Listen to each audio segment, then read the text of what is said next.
ॐ सहना भवतु सहनौ भुनक्तु सह वीर्यं करवावहै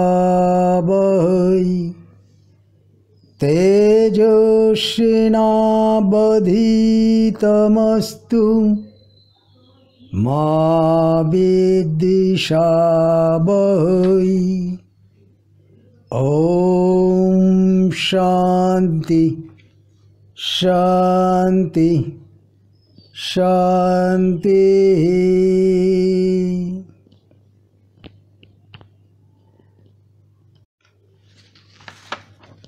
परम पुरुष श्री रामचंद्रेर राजत्वे बापेर बर्तमाने छेलेर मृत्यु होच्छे। तो पंडित ब्राह्मणगण निदान दिलेन शूद्र शम्भुकेर उग्र तपस्याई एर कारण। तो विश्वामित्र मुनि श्री रामचंद्र के निये गभीर जंगले खुঁজে खुঁজে शम्भुकेर सन्धान पेलेन। ऋषि शम्भुक तखन तपस्यारत छिलेन। श्री रामचंद्र ताके जिज्ञेस करलेन, तुमी कि जानो तोमार एई उग्र तपस्यार जन्य आमादेर राज्ये अराजकता शुरू हয়েছে। पितार बर्तमाने पुत्रेर मृत्यु होच्छे। ऋषि शम्भुक विनीतभावे बोलेन, देखुन যমরাজ কারুর বাপের কেনা গোলাম নয়। মানুষ তার সকৃত কর্মফল ভোগ করে মাত্র। বিধির নির্দেশেই জীবের জন্ম মৃত্যু হয়, এতে মানুষের কোনো হাত নেই। শ্রী রামচন্দ্র এই ধ্রুব সত্য বাক্য শুনে ক্ষণিকের জন্য থমকে গেলেন। এদিকে শ্রী বিশ্বামিত্র মুনি রামচন্দ্রকে বললেন, দেখেছ শূদ্রের স্পর্ধা দেখেছ? মহারাজার মুখের উপরে কথা বলে। শীঘ্রই একে নিধন করো। এই পাপিষ্ঠর আর পৃথিবীতে থাকার অধিকার নেই। শ্রী রামচন্দ্র তক্ষুনি ঋষি শম্ভুককে তীরবিদ্ধ করে হত্যা করলেন। আর একটা ছোট্ট কাহিনী। ভগবান শ্রীকৃষ্ণ যজ্ঞ করছেন। এক ব্রাহ্মণ এসে কান্নাকাটি জুড়ে দিলেন। তার নাকি সন্তান জন্মের পরেই পঞ্চত্ব প্রাপ্ত হয়ে যায়। এর জন্য দায়ী নিশ্চয়ই এই রাজ্যের রাজা। তো উপস্থিত সবাই তাকে শান্ত হতে বললেন, কিন্তু ব্রাহ্মণ কথা শুনছেন না, চিৎকার চেঁচামেচি জুড়ে দিয়েছেন। তো শ্রীকৃষ্ণের কাছে খবর গেল। শ্রীকৃষ্ণ তখন অর্জুনকে পাঠালেন। অর্জুন ব্রাহ্মণকে নিয়ে তার বাড়িতে গেলেন। সেখানে কড়া পাহারা দিতে লাগলেন, যাতে করে যম ব্রাহ্মণের বাড়ির ত্রিসীমানায় না আসতে পারে। কিন্তু শত চেষ্টা করেও অর্জুন এই সমস্যার সমাধান করতে পারলেন না। শেষে শ্রীকৃষ্ণ নিজেই সমস্যার সমাধানের জন্য যমরাজের কাছে গেলেন। যমরাজ বিনীতভাবে বললেন, বিধির বিধান খণ্ডন করবার ক্ষমতা তার নেই। তো শ্রীকৃষ্ণ সেখান থেকে চললেন বিধির বিধায়ক সেই পরম পুরুষ নারায়ণের কাছে। সেখান থেকে তার অনুমতি নিয়ে ব্রাহ্মণের সমস্ত সন্তানকে সঙ্গে নিয়ে ফিরে এলেন। দুটোই পৌরাণিক কাহিনী। তো মৃত্যুকে আপনি কিভাবে দূরে রাখবেন, সে তো আপনার অধীন নয়। আপনি নিজের সন্তুষ্টির জন্য মৃত্যুর জন্য অন্যকে দায়ী করে তাকে মারতে পারেন। আপনি মৃত্যুকে ডেকে আনতে পারেন, কিন্তু আপনি মৃত্যুকে দূরে সরিয়ে দিতে পারেন না। শ্রীরামচন্দ্র মৃত্যুকে দূর করবার পরিবর্তে মৃত্যুকেই ডেকে এনেছিলেন, কিন্তু শ্রীকৃষ্ণ মৃত্যুর সীমিত ক্ষমতাকে অস্বীকার করেননি, বরং জীবনের মূল উৎসে চলে গিয়েছিলেন আর সেখান থেকেই পুনরুদ্ধার করেছিলেন জীবনকে, পুনরায় জীবনকে ফিরিয়ে এনেছিলেন। তো আমরা কোন পথ অবলম্বন করব? বছর 5 আগে আমার এক অন্তরঙ্গ বন্ধু মারা যায়। তো খবর পেয়ে সঙ্গে সঙ্গে আমি আমরি হাসপাতালে গেলাম। সামান্য একদিনের অসুস্থতায় সে মারা যায়, অথচ প্রতিনিয়ত সে ডাক্তারের নির্দেশ অনুযায়ী বডি চেক আপ করত, ঔষধ খেত, নিয়ম করে চলত। তার এই অকাল মৃত্যু আমাকে অসহায় করে তোলে। বন্ধুটির একটা মাত্র মেয়ে, ইঞ্জিনিয়ারিং পাঠ শেষ করে সবে চাকরি পেয়েছে। ভাবলাম ওর তো ছেলে নেই, মেয়ে বউ কতদূর কী করবে, যাই সৎকারের ব্যবস্থা তো করতে হবে। তো আমাদের এক বন্ধুকে নিয়ে আমি আমরি হসপিটালে গেলাম। গিয়ে দেখলাম ওর স্ত্রী ভেঙে পড়েছেন, কান্নাকাটি করছেন, কিন্তু মেয়েটিকে দেখলাম একদিনেই সে যেন বড় হয়ে গেছে। মাকে সামলাচ্ছে, হসপিটালের বিল মেটাচ্ছে, হাসপাতালের স্টাফদের সাথে কথা বলছে, কিভাবে কি করতে হবে সব জেনে নিচ্ছে। ত্রিবান্দ্রম বিশ্ববিদ্যালয়ের মালায়ালাম ভাষার এক অধ্যাপক ছিলেন মিস্টার নায়ার। বিশিষ্ট ভদ্রলোক, কিন্তু ঈশ্বরে এতটুকু বিশ্বাস নেই। তাদের 6 বছরের শিশুটি কিছুদিন ধরেই অসুস্থ এবং শেষমেশ শিশুটি মারা যায়। কিন্তু শিশুটি মৃত্যুর ঠিক আগে মাকে বলল, মা, বাবাকে একটু ডেকে দাও। তো বাবা কাছে এলেন। ছেলেটি তখন উচ্চস্বরে একটা সংস্কৃত স্তোত্র পাঠ করতে লাগলো। বাবা তো অবাক, এই স্তোত্র তাকে কেউ কখনো শেখায়নি। এমনকি মিস্টার নায়ার নিজেও এই স্তোত্রের কথা কখনো শোনেননি। আর এই স্তোত্র পাঠ শেষ হয়ে গেলেই ছেলেটি দেহ ত্যাগ করল।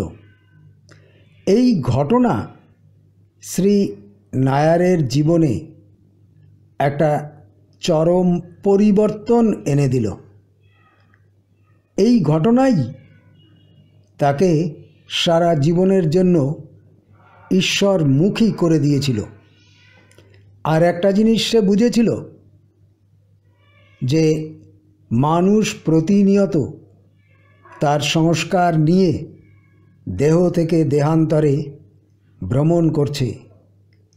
আমরা স্বল্প বুদ্ধি নিয়ে এর সত্যতা বুঝতে পারব না।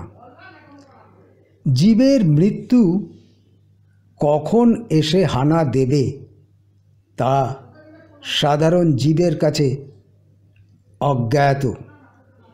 আর এই মৃত্যু মুহূর্তে মানুষ বড় অসহায় হয়ে যায়। মানুষ যখন সুস্থ সবল থাকে তখন সে ধূলিকণাকে মাড়িয়ে চলে, আর মৃত্যুতে সে নিজেই ধূলিকণাতে পরিণত হয়ে যায়।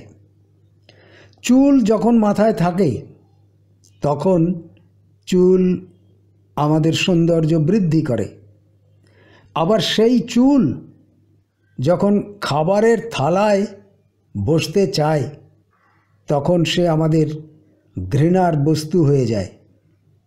সাপ যতক্ষণ দেবাদিদেব মহাদেব শিবের মাথায় থাকে ততক্ষণ সে পূজার যোগ্য থাকে, কিন্তু মাথা থেকে নেবে গেলেই লাঠির আঘাতে আঘাতে জর্জরিত হয়ে যায়। দেহে যতক্ষণ প্রাণ থাকে ততক্ষণই এই দেহের কদর। প্রাণহীন দেহ পরম প্রিয়জনের কাছেও ত্যাগের বস্তু, ভয়ের বস্তু। সবথেকে আশ্চর্যের কথা হচ্ছে, প্রতি মুহূর্তে আমরা মৃত্যুর সম্মুখীন হচ্ছি, তথাপি ভাবছি মৃত্যু আমার জন্য নয়।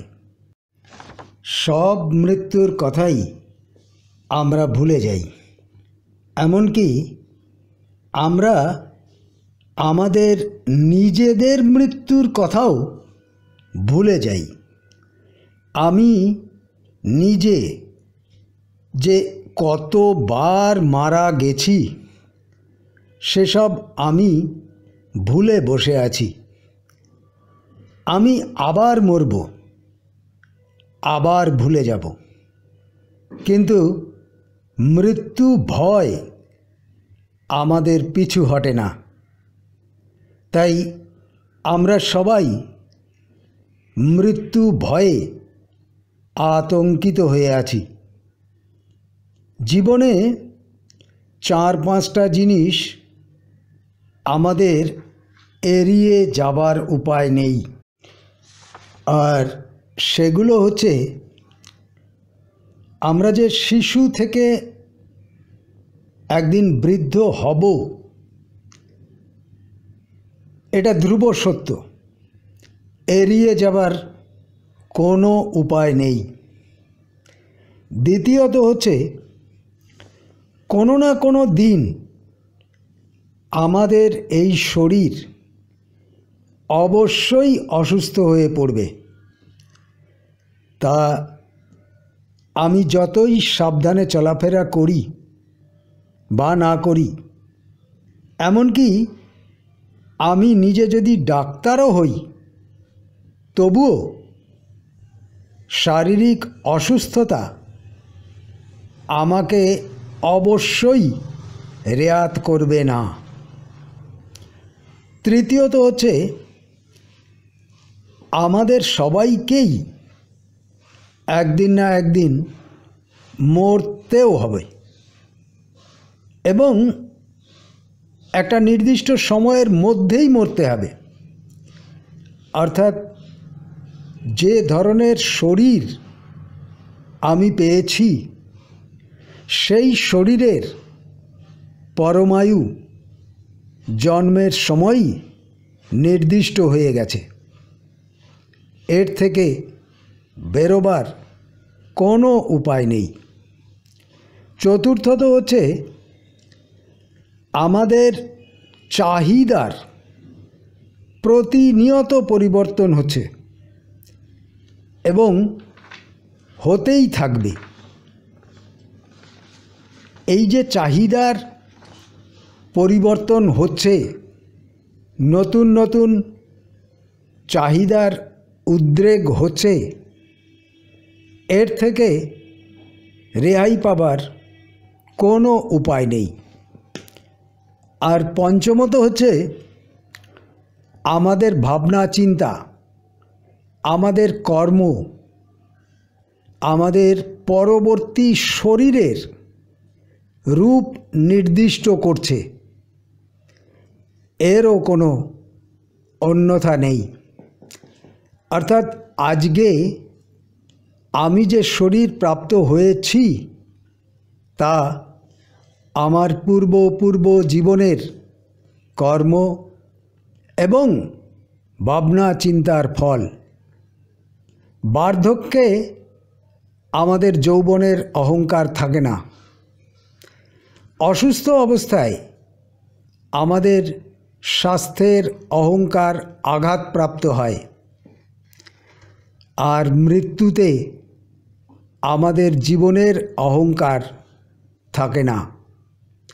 কোনো জিনিস দীর্ঘকাল ব্যবহারের ফলে জীর্ণ হয়ে গেলে বা আমাদের কোনো জিনিস হারিয়ে গেলে তার প্রতি আমাদের আসক্তি ত্যাগ করা উচিত এবং বোঝা উচিত যে হয় সেটি আমার দোষে হারিয়ে গেছে বা বহুদিন ব্যবহারের ফলে সেটি আর ব্যবহারযোগ্য নেই। এর জন্য অন্য কেউ দায়ী নয়। নিয়তি বা অপব্যবহারজনিত কারণে এটি ঘটে থাকে। আসলে আমি আমার বর্তমান অবস্থার জন্য দায়ী, অন্য কেউ নয়। একটা অদৃশ্য শক্তি প্রতিনিয়ত নিখিল বিশ্বকে নিয়ন্ত্রণ করছে। একটু ধীর হয়ে বসে ভাবলেই এটা আমরা ভালোভাবে বুঝতে পারি। কিন্তু আমাদের মৃত্যুর আগে কি ছিলাম আর মৃত্যুর পরেই বা আমরা কি হব, সেটা আমাদের কাছে অজানা। আমরা কেন সুখ দুঃখের মধ্যে হাবুডুবু খাই তা আমরা জানি না। পৃথিবী লোক বলুন আর সৌরজগৎ বলুন, সবই সূক্ষ্ম নিয়মের দ্বারা শৃঙ্খলিত হয়ে আছে। এর অন্যথা হবার কোনো উপায় নেই। আর এই সম্পর্কে আমাদের কোনো ধারণাই নেই। জন্ম ও মৃত্যুর মধ্যে সময়ের যে ব্যবধান, একে আজও আমরা বুঝে উঠতে পারিনি। একটা বট গাছ কেন দীর্ঘকাল বাঁচে, কচ্ছপ কেন দীর্ঘকাল বাঁচে, স্বামী ত্রৈলঙ্গ বা বাবা লোকনাথ কেন সাধারণ মানুষের থেকে বেশি দিন বেঁচে থাকেন তা আমরা জানি না। অথবা একটা কীট কেন মাত্র কয়েক ঘন্টা বাঁচে, একটা পাখি কেন মাত্র 2-3 বছর বাঁচে, একটা কুকুর কেন মাত্র 8-10 বছর বাঁচে, আবার একটা মানুষ কেন 80 থেকে 100 বছর বাঁচে তা আমরা জানি না। জীবে জীবে এই যে জীবন ধারণের সময়কাল, জীবে জীবে এই যে জীবন ধারণের সময়কাল, কে এর নিয়ন্তা?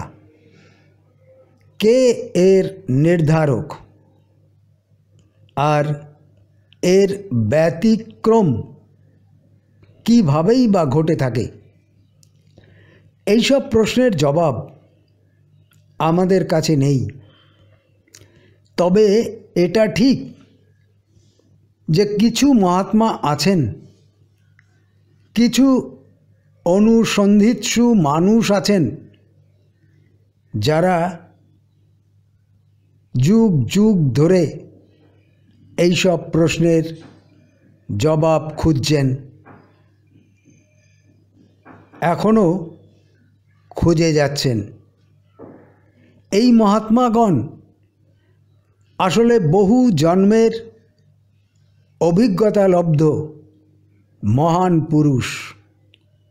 আমরা যারা সদ্য মনুষ্য শরীর প্রাপ্ত হয়েছি, তাদের পক্ষে এইসব কথার গুরুত্ব বোঝা সম্ভব নয়। আমাদের মধ্যে নিম্নতর পশু বৃত্তি এখনও লোপ পায়নি। আমাদের মধ্যে এখনও যথার্থ জ্ঞানের উন্মেষ হয়নি।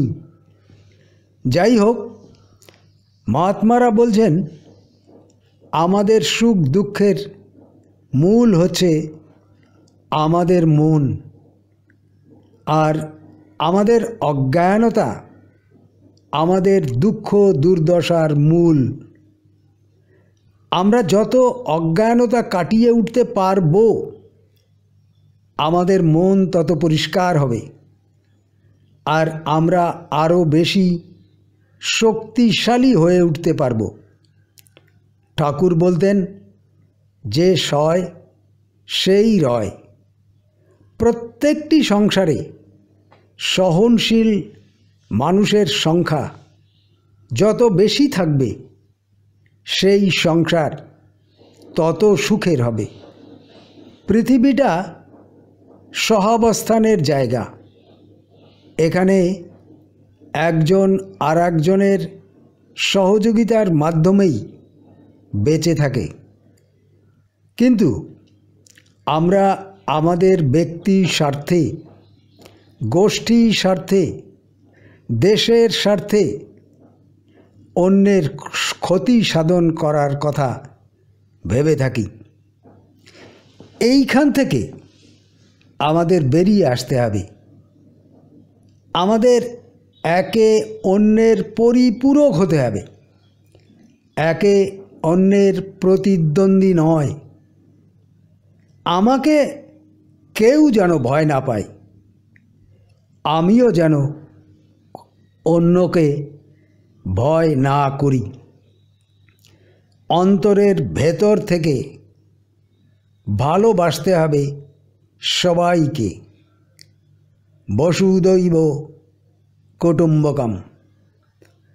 কিন্তু আমাদের মুশকিল হচ্ছে, আমাদের যারা শিক্ষক, সমাজের যারা অধ্যাপক, তারা আমাদের মধ্যে রাগ, দেশ, ঘৃণা ইত্যাদি আবেগকে জাগিয়ে সমাজকে উদ্দীপ্ত করে তারা তাপ গ্রহণ করতে চান।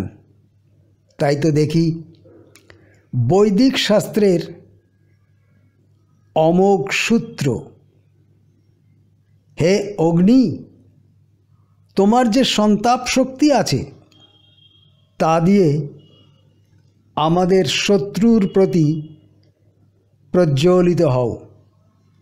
যে শত্রু আমাদের বিদ্বেষ করে, আমরা যাদের দেশ করি, হে অগ্নি, তোমার যে সংহার শক্তি আছে, তা দিয়ে তুমি শত্রুদের সংহার করো। হে অগ্নি, তোমার যে দীপ্তি আছে, তা দিয়ে তাকে দগ্ধ করবার জন্য দীপ্ত হও। যে শত্রু আমাদের বিদ্বেষ করে, আমরা যাদের দেশ করি, হে অগ্নি, তোমার যে শোক জনন সামর্থ্য আছে তা দিয়ে তাকে শোকযুক্ত করো। যে শত্রু আমাদের বিদ্বেষ করে আমরা যাদের দেশ করি, হে অগ্নি, তোমার যে পরকে অভিভব করবার যে তেজ আছে তা দিয়ে তাকে নিস্তেজ করো। যে শত্রু আমাদের বিদ্বেষ করে আমরা যাদের দেশ করি। এই সূক্ত যেমন অগ্নির উদ্দেশ্যে গীত হয়েছে, এই ধরনেরই সূক্ত বায়ুর উদ্দেশ্যে, জলের উদ্দেশ্যেও করা হয়েছে। অগ্নিদেব, বায়ুদেব বা অপদেব আমাদের কথা অনুযায়ী কাজ করেন কিনা জানি না, কিন্তু এ কথা ঠিক আমরাই অগ্নিকে ইন্ধন যোগাই। পৃথিবীতে আমরা কেউ কারুর শত্রু নই। আমরা সবাই পরমাত্মার অংশ, পরম পিতার সন্তান। আমরা সবাই এক, অভিন্ন। এই চিরসত্য আমাদের সবাইকে মনে রাখতে হবে, তবেই আমরা ভালো থাকতে পারব। সবাই ভালো থাকুক, সবাই নিরাতঙ্কে থাকুক, এই কামনা করি। ওম শান্তি শান্তি শান্তি। হরি ওম।